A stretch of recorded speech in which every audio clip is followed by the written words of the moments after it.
निजामुद्दीन सैयद मेरा नाम है। मैं आपका होस्ट हूँ मनकुलात.com की तरफ से। आज हम ये प्रोग्राम कोरोना क्राइसिस के पस मंजर में कर रहे हैं। इटली में रोजाना के हिसाब से हजारों की तादाद में लोग बाग इस मूजी वबा की वजह से मर रहे हैं। इसको बुनियाद बनाते हुए जर्मन और यूरोपियन मेडिकल इंस्टीट्यूट्स ने एक फौरी मुशावरती पॉइंट्स पे मेडिकल कोड ऑफ एथिक्स को डिफाइन करा है। हमें ये नहीं पता है कि किस तरह से इस वबा में का असर मुख्तलिफ मुल्कों में और पूरी दुनिया में फैलेगा और उसको बुनियाद बनाते हुए किस तरह से मेडिकल की बुनियादी सहूलतें हम बीमारों को फराहम कर सकते हैं। जब भी बुनियादी सहूलियात का फैसला किया जाएगा तो एक से ज्यादा डॉक्टर किसी भी पेशेंट की सिचुएशन पे फैसला करेंगे। सबसे पहला जो फैसले का अमल होगा वो एक से ज्यादा डॉक्टर किसी भी मरीज को बुनियादी जरूरियात, जब अगर बुनियादी जरूरियात हर मरीज के लिए मैसर ना हो तो एक से ज्यादा डॉक्टर इसका फैसला करेंगे। इसके अलावा किसी इंटेंसिव या वेंटिलेशन की जरूरत है किसी मरीज को, वो जरूरी है कि उसकी मर्जी भी उसमें शामिल हो। अगर वो मरीज ये नहीं चाह रहा है कि उसे वेंटिलेशन पर रखा जाए तो वो जो है उसको वेंटिलेशन पे रखना जरूरी नहीं। अगर कोई मरीज अपने तौर पे ये फैसला करता है कि वो इस बीमारी को बगैर वेंटिलेशन या बगैर इंटेंसिव मदद के भी दवाइयों के जरिए मुकाबला करना चाहता है, ख्वाहिश का एहतराम करते हुए उसको वेंटिलेशन पे रखना जरूरी नहीं है। फिर इसके अलावा वो लोग ज्यादा मदद के हकदार हैं या ज्यादा इलाज के हकदार हैं जो किसी और बीमारी में अभी तक मुब्तला नहीं है। और अगर किसी और बीमारी में कोई मरीज मुब्तला है, उसके साथ उसको कोरोना का भी वबा हो जाती है, तो इसका फैसला फिर उस वक्त की डॉक्टर की टीम करेगी कि उसको इमरजेंसी या वेंटिलेशन के आलात लगाना जरूरी है। यहाँ तक कि अगर कोई मरीज अपने घर पे रहते हुए इस वबा का मुकाबला करना चाहता है इंफरादी तौर पे, तो भी डॉक्टरों की टीम उसके इरादे का एहतराम करते हुए उसको घर पर अपने फैमिली के अंदर रहते हुए और उसको इलाज की जाती है। तो ये सब एक बहुत लंबा डॉक्यूमेंट है जो कि इस सिलसिले में शाया किया गया है। मैं क्योंकि कोई मेडिकल स्टूडेंट नहीं हूँ या मेडिकल ब्रांच से मेरा ताल्लुक नहीं है, इसलिए मैंने एक आम जबान में आपको इसको बताने की कोशिश करी है। हमारे साथ तशरीफ रखते हैं और तशरीफ रखती हैं मोहतरमा इरम साहिबा, जो कि पाकिस्तान में डॉक्टर की प्रैक्टिस भी कर रही हैं और इस सिलसिले में हमें टेक्निकल मालूमात फराहम करेंगी। इसके साथ के साथ हमारे साथ तशरीफ रखते हैं कनाडा से नौशाद भाई, जो मोहतरम नौशाद भाई जो है वो मेडिकल के ब्रांच से शोबे से ताल्लुक रखते हैं और वो हमें वहाँ के मुतालिक हमारे इस प्रैक्टिस के मुतालिक हमारे को तमाम मालूमात बताएंगे। साथ ही साथ तशरीफ रखते हैं हमारे शकील भाई, जो शकील भाई हमें इस तमाम टेक्निकल मालूमात की बुनियाद पर जो प्रैक्टिकल हो रहा है पाकिस्तान में और इसमें किस तरीके से डॉक्टरों को खराज तहसीन पेश किया जा सकता है, जो कि इस वक्त हर चीज को बनाए ताक रखते हुए इंसानों की मदद कर रहे हैं, और किस तरीके से एक आम मरीज जो है वो डॉक्टरों को इस मुश्किल सूरत में हेल्प कर सकते हैं, उसके मुतालिक बताएंगे। इस प्रोग्राम के मॉडरेटर हैं मोहम्मद मुबीन खान और मैं उनको दावत देता हूँ कि वो आप प्रोग्राम को आगे चलाएं। मोहम्मद मुबीन खान। बिस्मिल्लाहिर्रहमानिर्रहीम। मनकुलात.com की तरफ से हम अपने नाजरीन को खुशामदीद कहते हैं। मोहम्मद मुबीन खान का तमाम लोग जहाँ जहाँ भी इस प्रोग्राम को देख रहे हैं उनको सलाम अर्ज है। हम अपने प्रोग्राम का बाकायदा आगाज करेंगे। इस सिलसिले में थोड़ी सी डिटेल जनाब निजामुद्दीन सैयद ने आपको दे दी है। हम इस बात का गुफ्तगू का सिलसिला स्टार्ट करेंगे। सबसे पहले हम चलते हैं कराची में डॉक्टर इरम खान की तरफ। डॉक्टर साहब अस्सलाम वालेकुम। अस्सलाम वालेकुम एंड शुक्रिया मुझे मनकुलात.com वालों का जिन्होंने मुझे ये मौका दिया कि मैं कुछ आप लोगों के साथ इस टॉपिक के ऊपर कुछ डिस्कस कर सकूं। इससे पहले कि हम गुफ्तगू का आगाज करें, डॉक्टर साहबा हमें अपने बारे में थोड़ा सा तारुफ कराइएगा ताकि हमारे व्यूअर्स आपके बारे में भी जान सकें। मेरा नाम डॉक्टर इरम खान है और मैं एक प्रैक्टिसिंग गायनेकोलॉजिस्ट ऑब्स्टेट्रिशियन हूँ। मैंने पाकिस्तान से MBBS के साथ fellowship of college of royal college of physicians England का MRCG भी किया हुआ है और पाकिस्तान की हाईएस्ट डिग्री CPSP से FCPS भी किया हुआ है। मेरी जो बुनियादी स्पेशलिटी है वो विमेंस हैं, यानी जच्चा और बच्चा, माहिर इमराज निस्वा हूँ। तो इस वक्त जो कोरोना की सिचुएशन है और जैसे हमारे प्रोग्राम का टॉपिक है इंटरनेशनल कोड ऑफ एथिक्स, इस बारे में हमें कुछ बताइएगा और पाकिस्तान में इस कोड ऑफ एथिक्स का कितना इतलाक होता है, इस बारे में अपनी राय का इजहार कीजिएगा।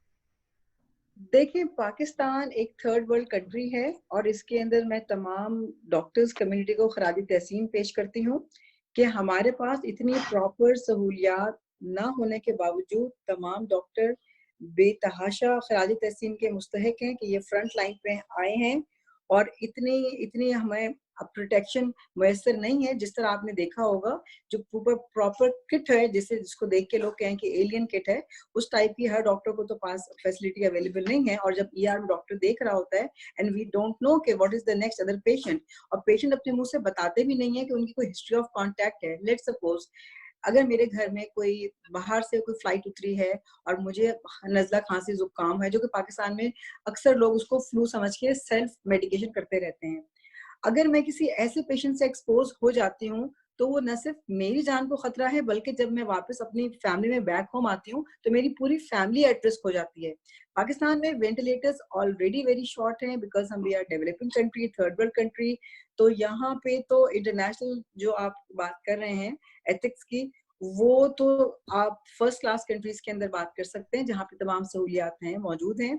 और पेशेंट को ER में एंटर होने से पहले स्क्रीन किया जा सकता है कि उसका बॉडी टेम्परेचर चेक करें, बिकॉज जो 3 इंपॉर्टेंट सिम्टम्स हैं कोरोना वायरस के, आपको फीवर होगा, आपको सांस लेने में दुश्वारी होगी, कॉफ होगी।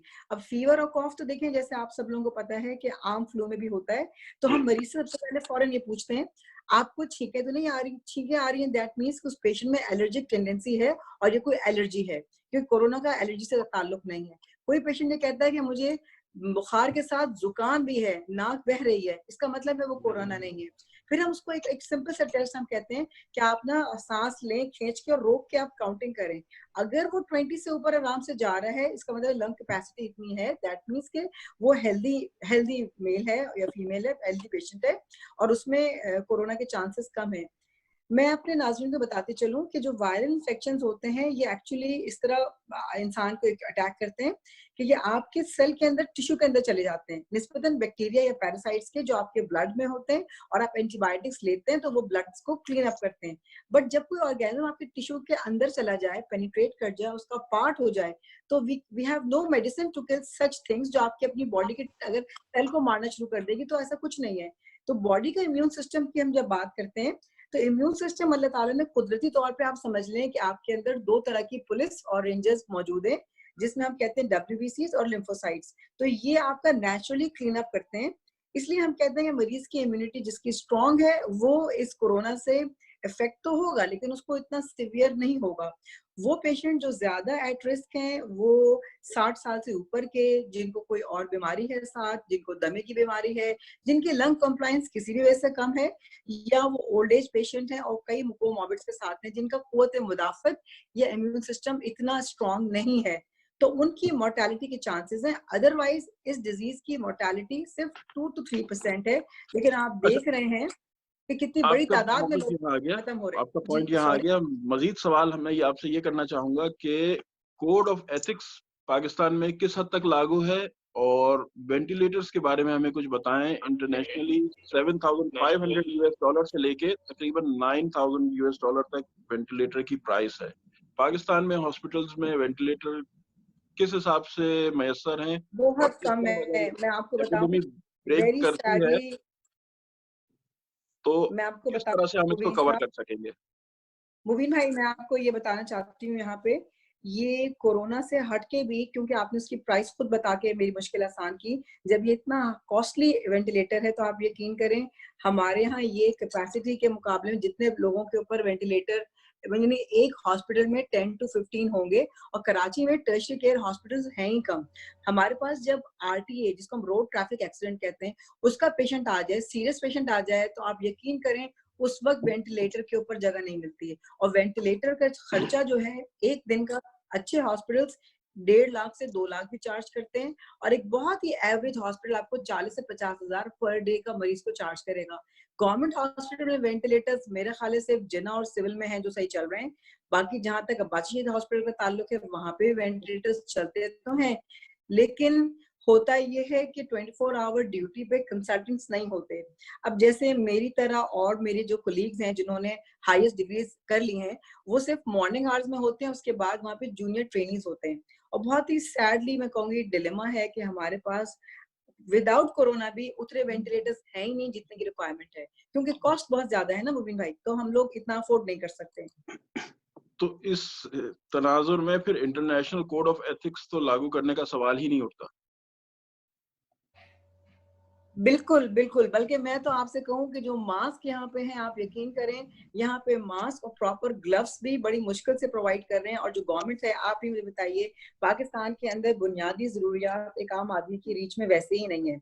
डॉक्टर्स की एक पूरी टीम होती है, यानी आप समझ लें एक कंसल्टेंट होगा, उसके साथ उसके सीनियर कंसल्टेंट की एक टीम होगी, फिर जूनियर कंसल्टेंट, फिर रेजिडेंट, फिर नीचे हाउस ऑफिसर।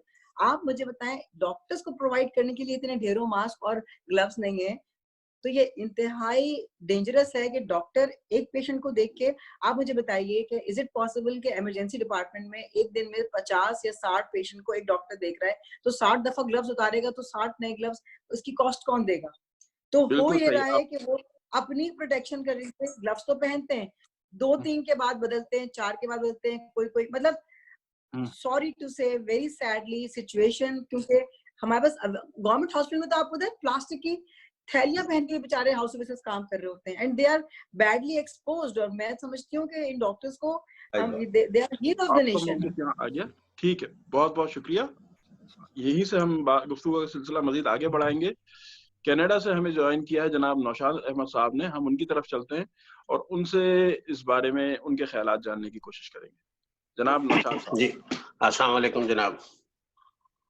डॉक्टर साहब ने जो डिटेल्स रिलीज की हैं वो कमोबेश इस वक्त दुनिया के हर हिस्से में एक जैसी सूरत हाल है। क्योंकि मेरा जो प्रोफेशन है वो साइकोथेरेपी और क्लिनिकल सोशल वर्क है, तो मैं डायरेक्टली इन्वॉल्व हूँ इस वक्त उन लोगों के साथ जो सरवाइव कर रहे हैं। जहाँ तक कि आपने कोड ऑफ एथिक्स की बात की है, वो पूरी दुनिया में ऑलमोस्ट एक जैसी पाई जाती है। आप PMDC ले लें या कनाडा ले लें या नॉर्थ अमेरिका ले लें, तमाम मुल्कों में कोड ऑफ एथिक्स एक्चुअली होता है कि डॉक्टर एक पेशेंट को किस तरह ट्रीट करेगा। और उसमें जो एक वर्ड मैं बड़ा अच्छा यूज करूंगा कि उसमें कोड ऑफ एथिक्स में ये बिल्कुल क्लियरली मेंशन्ड है कि डॉक्टर की अपनी जजमेंट है क्लाइंट और पेशेंट के सर्कमस्टांसेस के मुताबिक।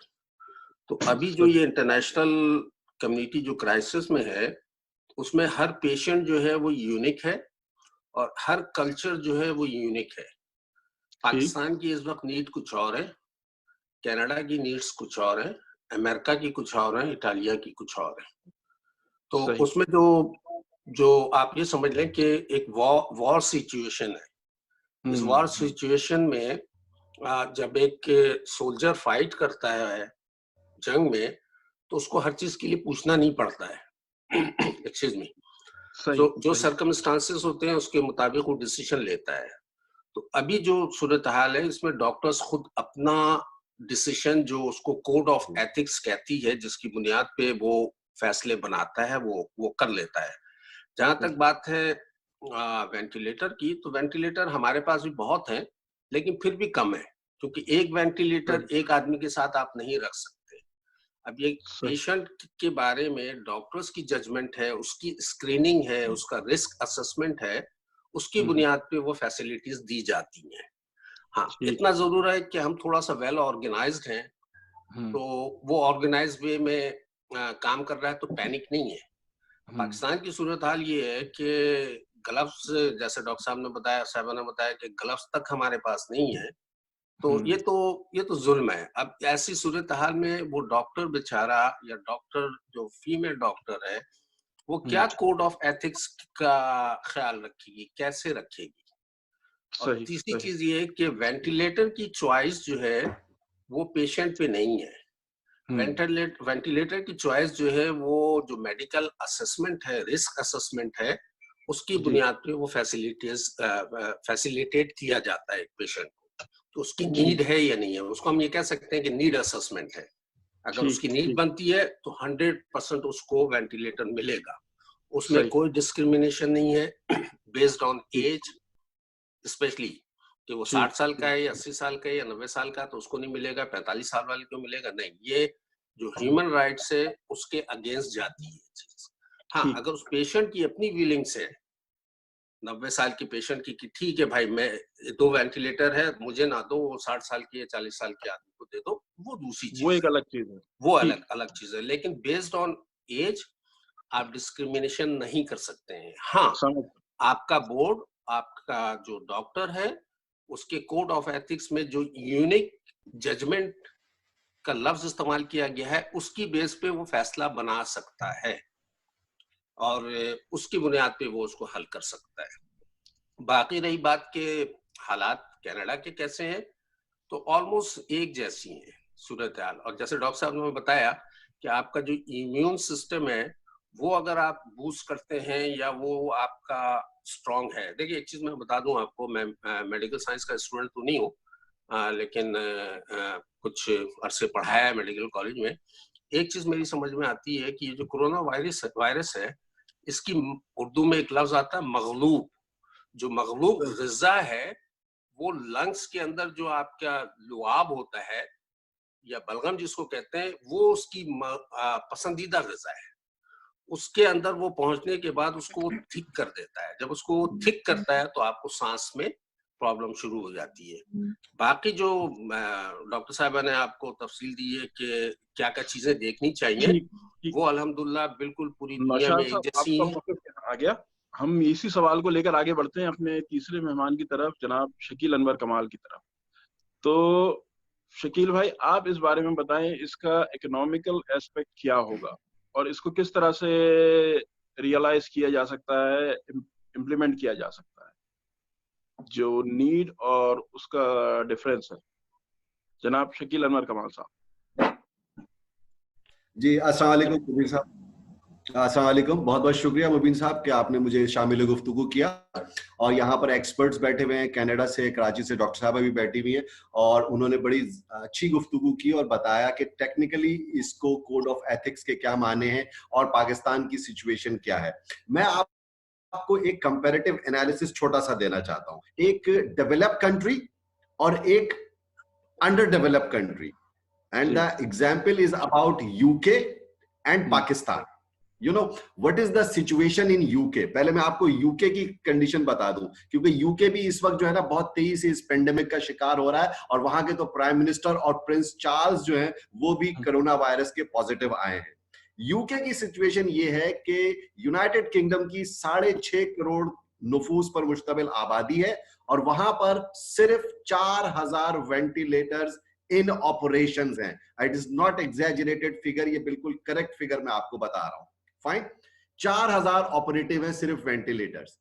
पाकिस्तान पे आ जाइए, 22 करोड़ की आबादी पर मुश्तमिल ये मुल्क है, जहां पर 2000 वेंटिलेटर्स अवेलेबल हैं शायद, जो कि 1750-1800 की फिगर यहां गवर्नमेंट के हल्के देते हैं।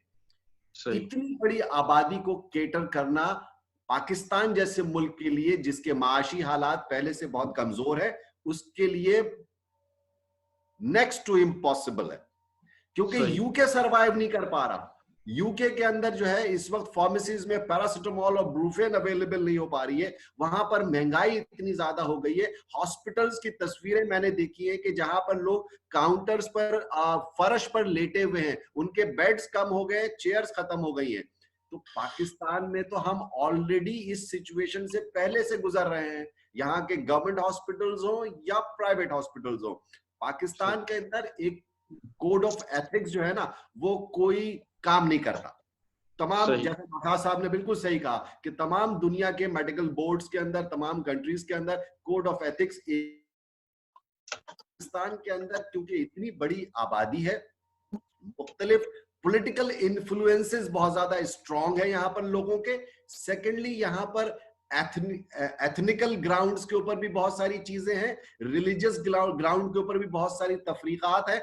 तो इस लिहाज से यहाँ पर इलाज बिकता है, महंगा है। जो खरीद सकता है उसके लिए वेंटिलेटर है, जो खरीद नहीं सकता है उसके लिए शायद पैरासिटामोल भी अवेलेबल नहीं है। ये तो है हकायक पाकिस्तान के और यूके के। अब आपको एक वेस्टर्न वर्ल्ड में, जैसे नौशाद साहब ने कहा कि वहां भी कमोबेश यही सूरत हाल है, because they were not equipped for it. उनकी आबादी के लिहाज से अस्पताल मौजूद है, उनकी आबादी के लिहाज से वेंटिलेटर्स मौजूद हैं, लेकिन इस पेंडेमिक सिचुएशन के लिए वो भी तैयार नहीं थे। ठीक, नेचुरली उनको भी एकदम अचानक ही उस्ताद पड़ी और वो भी इसके लिए परेशानी का शिकार है। जी शकील भाई, आप मैं कुछ कहना चाहूंगी, देना चाहेंगे? मुझे आप आई कांट हियर यू। कहना चाहूंगी जी मैं सिर्फ इस बात में ये करेक्शन करना चाह रही हूँ कि बिल्कुल सही कहा उन्होंने, उनकी बात से मैं इत्तेफाक तो कर रही हूँ कि पाकिस्तान में बिल्कुल इलाज की सिचुएशन डिफरेंट है और यहाँ इलाज बिकता है। लेकिन मैंने प्राइवेट हॉस्पिटल यानी आसान, ज़ियाउद्दीन और मैंने प्राइवेटली हर जगह काम किया है और गवर्नमेंट में जिना अस्पताल और अब्बासी अस्पताल में काम कर चुकी हूँ। तो मैं आपको ये कहूँ कि रंग और नस्ल की बुनियाद पे तो हम एथनिसिटीज, कोई हिंदू है कोई क्रिश्चियन है, इसमें तो हम कोई डिफरेंशिएट नहीं करते। हमारी रिसोर्सेज डिफरेंट है। ये जरूर है कि आप फर्ज करें, फॉर एग्जांपल अगर ज़ियाउद्दीन या आगा खान हॉस्पिटल में अगर फर्ज करिए 50 वेंटिलेटर हैं, अब वहां पे सारे पेइंग पेशेंट ही सारे अमीर लोग ही आएंगे और हर कोई चाहेगा देना। लेकिन अगर वेंटिलेटर फुल हो गए हैं तो अब ये नहीं हो सकता कि हाँ, मैंने वहां पे फिर असर और रसूख की बात आ जाएगी कि कोई मिनिस्टर का अगर आ गया है, कोई प्राइम मिनिस्टर का कोई है, कोई इसकी पर्ची लेके आया है, तो आप कोशिश करके वेंटिलेटर जगह निकालेंगे, अदरवाइज अमीरों को भी प्रॉब्लम होगी। और हम जब गवर्नमेंट सेटअप में होते हैं तो मैं आपको बिल्कुल सही बता रही हूँ कि एज ए डॉक्टर हम किसी एथनिसिटी के ऊपर हम डिफरेंशिएट नहीं करते कि ये सिंधी है या ये हिंदू है या ये क्रिश्चियन है तो हम इसको कुछ डिफरेंट इलाज करें। यहाँ थोड़ा सा अगर इजाजत दें तो मैं कोई चीज नौशाद भाई, आप इस बात को आगे बढ़ाइएगा। जी डॉक्टर साहब, आप बिल्कुल ठीक कह रही हैं। मैं आपको एक जो हकीकत वो बताता हूँ कि देखिए, मेडिकल साइंसेस में वेंटिलेटर जो है it's not a part of treatment, it's a part of rehabilitation, right? उस इलाज का कोई जरिया नहीं है, वो अभी इलाज का जरिया बन गया है। तो मेरा कहना सिर्फ ये है कि पाकिस्तान में जो वेंटिलेटर्स पे इतनी बात हो रही है, इस पे बात कम की जाए, प्रिवेंशन और वैक्सीन पे ज्यादा काम किया जाए। आप समझ रहे, पूरी दुनिया वेंटिलेटर पे कोई बात नहीं कर रहा है इस वक्त। हमारे यहाँ वेंटिलेटर पे बात नहीं हो रही। हमारे यहाँ जो काम हो रहा है कि इसकी प्रिवेंशन कैसे की जाए और उसके लिए वैक्सीन कैसे तैयार की जाए ताकि जल्द से जल्द जो है पब्लिक को रिलीफ मिले। पब्लिक हेल्थ पे काम हो रहा है एक्चुअली, मेडिकल हेल्थ साइंसेस पे इस वक्त काम नहीं हो रहा है। डॉक्टर साहब, मैं सही हूँ या गलत हूँ? आप बिल्कुल सही कह रहे हैं, मैं आप बिल्कुल बजा फरमाया, मैं आपसे इत्तेफाक करती हूँ। वेंटिलेटर समझ लें एक जैसे टेम्पररी सपोर्ट है कि किसी के लंग्स एकदम से उस वायरस ने आके हमला किया और उसने उस सिक्रीशंस को इतना गाढ़ा कर दिया कि सांस लेना दुश्वार है। तो जब तक कि वो गाढ़ापन या वो चीज क्लियर ना हो और पेशेंट खुद से सांस नहीं ले रहा, तो ये एक सपोर्टिव मेजर है। आप वेंटिलेटर के जरिए मसनूई तनफ्फुस के जरिए आप उसके अंदर ऑक्सीजन पहुंचा रहे हैं यहाँ तक कि उसके अपने लंग्स दोबारा काम करने लगे। और अगर वो नहीं कर सका वेंटिलेटर सपोर्ट पे तो फिर एक्सपायर हो जाएगा। आपकी बात बिल्कुल बजा है, प्रिवेंशन इज ऑलवेज बेटर और वैक्सीन और ट्रीटमेंट के ऊपर ज्यादा काम होना चाहिए रादर देन हम सिर्फ वेंटिलेटर के ऊपर बहस करें। लेकिन अगर एक साथ 100 पेशेंट को जरूरत पड़ती है वेंटिलेट करने की तो ऑफ कोर्स हमारे पास इतने रिसोर्सेज नहीं है, हम नहीं कर सकते। इन दिस सेंस डॉक्टर साहबा की बात को मैं आगे बढ़ाता हूँ कि पाकिस्तान के अंदर जो है ना सिचुएशन है, देखिए पाकिस्तान दुनिया भर में, आप वेस्टर्न कंट्रीज में, नौशाद साहब कनाडा में बैठे हुए हैं, आप जर्मनी में बैठे हुए हैं, मैंने यूके की मिसाल दी, there people are dependent on the governments because government have been providing the basic health facilities to these people, to their countrymen. Fine. Here in Pakistan it is not the case. यहाँ case बिल्कुल different है। यहाँ पर लोगों को privately अपने इलाज के लिए मैनेज करना पड़ता है, अपनी चीजें रिसोर्सेज खुद मैनेज करनी पड़ती है। गवर्नमेंट की तरफ से बहुत लिमिटेड जो है वो आपको बुनियादी सहूलतें मिल रही हैं। जो गवर्नमेंट के अस्पताल है वहां पर भी बहुत ज्यादा सहूलतें नहीं है, लेकिन शुक्र है कि कुछ बढ़ रहा है। इस सिनेरियो के अंदर वेस्टर्न कंट्रीज के अंदर जो डॉक्टर्स काम कर रहे हैं, चाइना में जो पैरामेडिक्स और डॉक्टर्स काम कर रहे हैं, मैं ये समझता हूं कि पाकिस्तान के जो डॉक्टर्स हैं और खास तौर पे जो सब कॉन्टिनेंट में इंडिया, बांग्लादेश, पाकिस्तान और दीगर पसमानदा मुमालिक के जो डॉक्टर्स हैं, उनके ऊपर बड़ी शदीद जिम्मेदारी है और वो अपनी जिम्मेदारी ओहदा बरा होने में जितनी तंदही से काम कर रहे हैं वो काबिल सताइश ही नहीं, काबिल तहसीन भी है, क्योंकि ये लोग मुख्तलिफ इन्फ्लुएंसेस में हैं, इनके ऊपर प्रेशर बहुत ज्यादा है, इनके ऊपर वर्कलोड बहुत ज्यादा है और ये लिमिटेड रिसोर्सेज में अपना काम कर रहे हैं, विच इज वेरी सिग्निफिकेंट। जी ना, एक दो जुमला आखिरी कहूंगा, उसके बाद मैं खामोश हो जाऊंगा। एक तो पहली चीज तो ये कि आप लोगों को आवाज आ रही है मेरी? जी आ रही है, आप कंटिन्यू कीजिए। पहली चीज तो ये है कि आपको ये रियलाइज करना होगा कि आपका जो पब्लिक हेल्थ सिस्टम है पाकिस्तान का, वो टोटली फेलियर है। जी हाँ। उस पे आपने अरबों डॉलर लगाए, वो सक्सेसफुल नहीं रहा। गांव देहात में आप गए, सक्सेसफुल नहीं रहा। तो मेरा कहना ये है कि इस फेलियर का इल्जाम जो है मेडिकल प्रैक्टिशनर को नहीं देना चाहिए फ्यूचर में।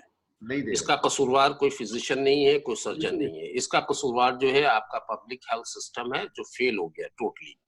और दूसरी एक रिक्वेस्ट मैं करूंगा आपसे कि आने वाले दिनों में जो पैनिक अटैक बढ़ेगा, उससे बचने के लिए अल्लाह और रसूल का वास्ता, प्यारे नबी सल्लल्लाहु अलैहि वसल्लम का वास्ता देता हूँ कि अपने घरों में रहिए, अपने घरों में रहिए, जितना रह सकते हैं, जितना प्रिवेंशन कर सकते हैं कर लीजिए। हफ्ते, 2 हफ्ते, 3 हफ्ते, इंशाअल्लाह ताला ये आया है, ये आके वापस चला जाएगा। बहुत शुक्रिया।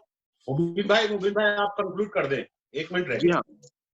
तो बस हम अपने प्रोग्राम को इसी बात के साथ कंक्लूड करते हैं कि हमारे नाजरीन, खासतौर पे पाकिस्तान में रहने वाले नाजरीन, हमारी इस दरख्वास्त के ऊपर सोच विचार करें या अमल करें कि जनाब इस वक्त सबसे मेन अपने लिए और दूसरों के लिए घर में रहें, अपने आप को प्रिवेंट करें, अपनी फैमिली को प्रिवेंट करें और दूसरों को प्रिवेंट करें।